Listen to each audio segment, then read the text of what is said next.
Drawing பண்ற எல்லாருக்கும் வர ஃபர்ஸ்ட் கன்ஃபியூஷனே எந்த பென்சிலை சூஸ் பண்ணலாங்கிறது தான்.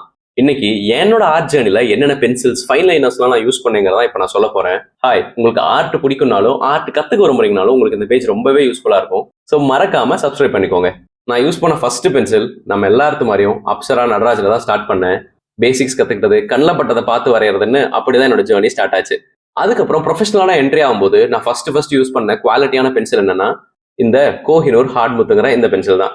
இது வரையறதுக்கு ரொம்பவே ஸ்மூத்தான ஒரு டெக்ஸ்சரை கொடுத்துச்சு. அதே சமயம் ஒரு ப்ரொஃபஷனல் கிரேட்லயே இருந்துச்சு. இதுல இருந்து நான் இன்னும் கொஞ்சம் பெட்டரான பென்சில் போலான்னு அப்கிரேட் ஆன பென்சில் தான் ஸ்டெட்லர் மார்ஸ் லூமோகிராஃப். இந்த பென்சில் நம்மளுடைய போர்ட்ரேட்ஸ்லாம் சேல் பண்ணும்போது அந்த போர்ட்ரேட்ஸ்க்கு ஒரு நல்ல ப்ரொஃபஷனல் குவாலிட்டியை கொடுத்துச்சு. அதனாலே என்னால ஈஸியா ஹை பிரைசிங்கை செட் பண்ண முடிஞ்சது. அண்ட் இந்த ரெண்டுமே கிராஃபைட் பென்சில் எனக்கு நல்ல டார்க்கான ஒரு சார்கோல் எஃபெக்ட் கொடுக்கணும்னு நினைச்சும் போது தான் நான் சூஸ் பண்ண சார்கோல் பென்சில் கேம்லினோட இந்த சாஃப்ட் சார்கோல் பென்சில் தான். இது யூஸ் பண்றதுக்கு சூப்பராகவே இருந்துச்சு. ஆனா இதை விட பெட்டரான இன்னொரு பென்சில் நான் சூஸ் பண்ணேன். அதுதான் ஸ்டெட்லர் மார்ஸ் லூமோகிராஃப் பிளாக்ங்கிற இந்த பென்சில். So that's it. நான் இப்போ சொன்ன இந்த லிஸ்ட் உங்களுக்கு கண்டிப்பாக யூஸ்ஃபுல்லாக இருக்குன்னு நினைக்கிறேன். அண்ட் ஒரு குட்டி டிப் என்னன்னா, நீங்க பிகினரா இருந்தீங்கன்னா கிராஃபைட் பென்சிலே ப்ராக்டிஸ் பண்ணுங்க. சார்கோல் பென்சில் பேப்பர்ல ஒரு ஸ்டிஃப்னஸ் கிரியேட் பண்ணும், அதனாலேயே ஸ்மூத்தா வரைய முடியாது. அவ்வளவுதான். இந்த வீடியோ உங்களுக்கு யூஸ்ஃபுல்லா இருக்குன்னு நினைக்கிறேன். See you on the next video. வட்டா.